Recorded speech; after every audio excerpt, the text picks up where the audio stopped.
A friendly wager on a rivalry sports game, fantasy sports, maybe even a friendly little poker game for no money. These all seem well and good. Maybe not for some, though. There is a fine line between friendly competition and problem gambling. It can also be hard to tell when you go from having fun to having a problem. Now, given that it is National Gambling Problem Awareness Month, we thought, let's bring in the experts from the Maryland Center of Excellence on Problem Gambling. With us this afternoon is Mary Drexler. She is the director of the program. And with her is Ken Crawford, who is a certified peer recovery specialist. Thank you guys so much for joining us today. Thanks for having us. Yeah, good afternoon. So what got you involved in gambling recovery? Well, I've been involved in the field of problem gambling for 17 years. Yeah. I started up in Connecticut as a director of the Connecticut Council on Problem Gambling, then moved down here, and now I'm with the Maryland Center of Excellence on Problem Gambling. This is what you do. Ken, what about you? So I'm a peer support specialist, and I'm in long-term recovery. Okay. And so I have 8 years in, and a friend of mine that works in this program also introduced me to Mary, and I got the job. And it worked out. Yeah, Good deal. yeah. So let me ask you about the Maryland legislature. How has it impacted gambling recovery? Well, we've seen a lot of expansion in legalized gambling in the last couple of years.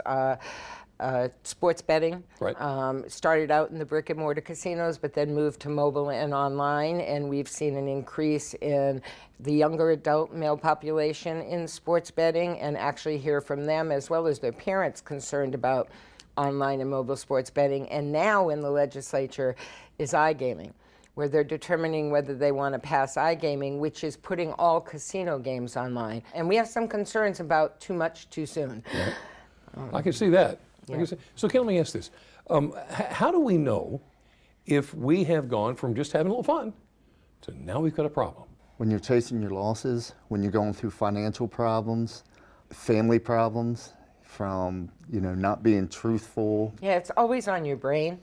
You're always thinking about it, whether you're at job or you're at home. So you're always thinking ahead. Yeah. When's the next time I can gamble? Yeah. So is this something you tend to hide from Oh yeah. family? Yes, definitely. First of all, it's embarrassing, Right. to admit that you have a problem with money.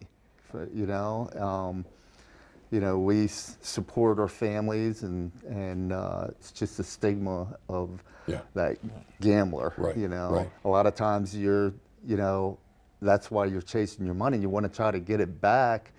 And then you're thinking everything will be okay if I just get that money back. Just get that one win. Yep. Everything's going to be good. Yep. I'd never heard it, chasing the losses. I never heard it put that way. It makes a lot of sense.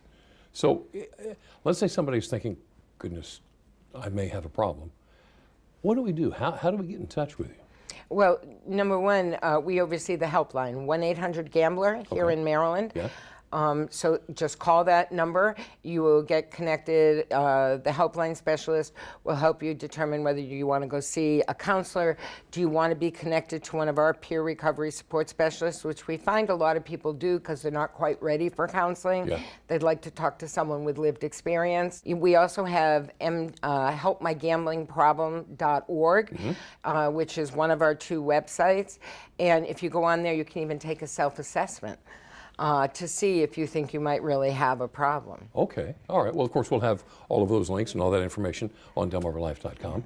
Guys, thank you so much. What would you tell somebody, if you could talk to them through the camera right now, that might be wondering if they have a problem?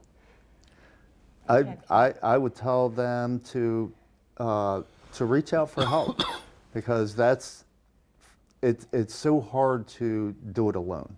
Yeah. And to reach out, get in touch with one of us peers. We can help you, guide you through the recovery process. It's not a lost cause. Nope, there is help, there is hope. And Okay. that's what we let people know. All right, Ken, thank you so much for talking to us. Thank you very much for having Extremely us. important information.